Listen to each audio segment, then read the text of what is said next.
That dreaded sound. You got your license, registration, insurance with you? You're imagining the worst. Don't automatically assume that I'm writing you a ticket. What are you required to do during a traffic stop? And what will make it all go a little easier? Sometimes we may be pulling you over for something very minor. But regardless of the reason for the stop, be prepared to provide 3 legal documents: your driver's license, current registration, and proof of insurance. And with today's technology, that could be in the form of a mobile device. You do not want to be digging through your glove box or through your wallet or your purse. That's Lynn Dunlap, a criminal defense attorney who's been practicing in Twin Falls for almost 30 years. He believes in letting law enforcement know where potential threats are. And when the officer comes up, advise him that you have weapons in the vehicle. During a ride-along, Corporal Chris Bratt with Twin Falls County asked drivers what questions they had. How far do you follow people before you get annoyed? What we're looking for is as safe a place as that person can stop as quickly as they can.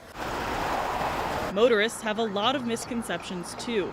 If your police car is hidden, you can't stop me. People that think that if they get to their driveway, it's kind of a kick the can issue and they're able to circumvent our authority. If I make 3 right turns, you can't stop me. Officers say that sometimes a stop could seem random, but might be part of a bigger issue.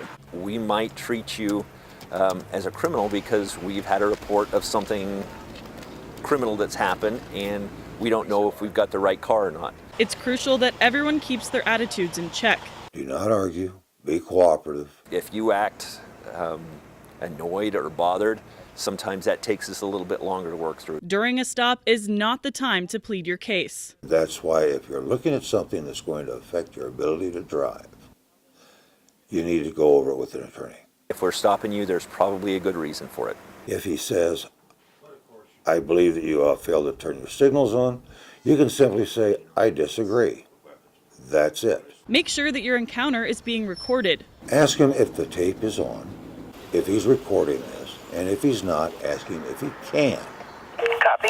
For Corporal Bratt, he says it's about education and preventing a future tragedy.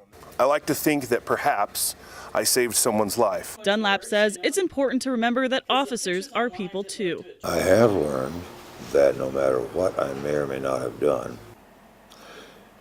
at night, turning on the dome light and putting my hands up on the ceiling certainly seems to make the officers feel an awful lot better toward me.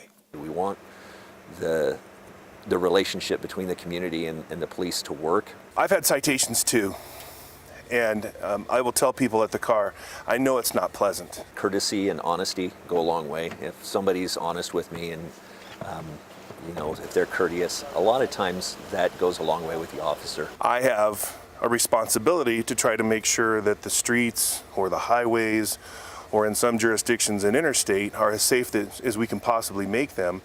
And traffic enforcement is one of those duties. Kelsey Souto, KMVT News. Officer friendly to the rescue.